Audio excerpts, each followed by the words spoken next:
도플갱어, 나와 똑같이 생겼지만 내가 아닌 나를 말합니다. 온라인과 SNS에 이런 나의 도플갱어가 떠돌아다니고 있다면 얼마나 섬뜩할까요? 이게 무슨 말인가 싶으신 분들도 있으실 텐데요. 법률방송 잠자는 법안을 깨워라.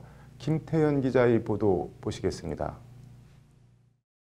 사진과 동영상에 특화된 SNS 인스타그램입니다. 호주에 사는 두 아들의 엄마라고 자신을 소개한 여성의 계정입니다. 한눈에 보기에도 밝고 화사한 얼굴의 엄마 사진과 귀여운 아기 사진이 여러 장 올라와 있습니다. 그런데 사진 바로 아래 대체 누구신가요? 팔로워도 별로 없는 내 계정을 대체 왜? 라는 댓글이 달려 있습니다. 다른 사람의 사진과 이름을 가져와 SNS에서 그 사람 행세를 하는 이른바 계정 도용입니다. 이게 뭐니라고 깜짝 놀라는 반응에서부터 이거 무섭다, 내 페북도 도용당했다는 등의 반응들이 줄을 잇고 있습니다. 실제 인스타그램에 계정 도용, 사칭 계정 등의 키워드를 넣어봤더니 피해를 호소하는 글들이 끝도 없이 뜹니다. 유명 배우나 가수 등을 넘어 평범한 일반 네티즌에 대해서도 광범위한 계정 도용이 이루어지고 있는 겁니다. 이처럼 광범위하게 계정 도용이 자행되고 있지만 현행법으로 이런 계정 도용이나 사칭 계정을 막거나 처벌할 수 있는 별 뾰족한 방안은 사실상 없는 실정입니다. 일단 우리 형법은 온라인 초상권이나 타인 사칭 행위를 처벌하거나 규율하는 조항을 따로 두고 있지 않습니다. 명예훼손이나 모욕, 재산상 피해나 이득 등 2차 피해가 발생했을 경우에만 민형사상 대응이 가능합니다. 실제 대법원도 타인 사칭 사건 관련 지난 2016년 사진과 전화번호를 이용해 다른 사람 행세를 한 것을 정보통신망법상 명예훼손으로 처벌할 수 없다고 판시한 바 있습니다. 이 같은 입법 공백을 차단할 수 있는 법안이 우리 국회엔 발의돼 있습니다.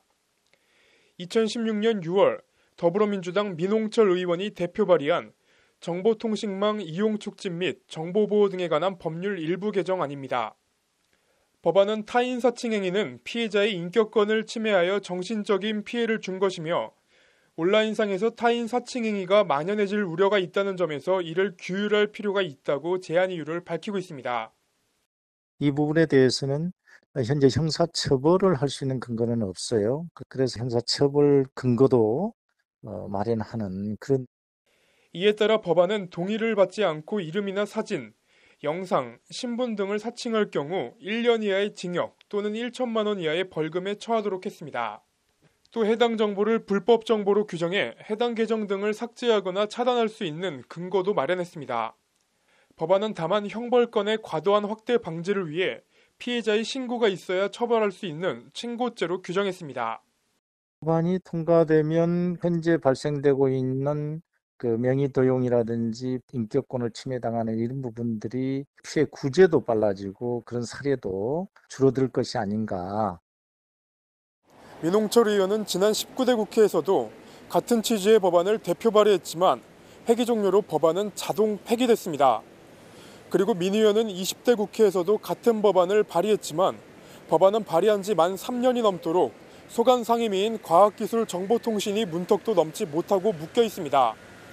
일하는 국회라는 슬로건이 공허하게 들립니다. 법률방송 김태현입니다.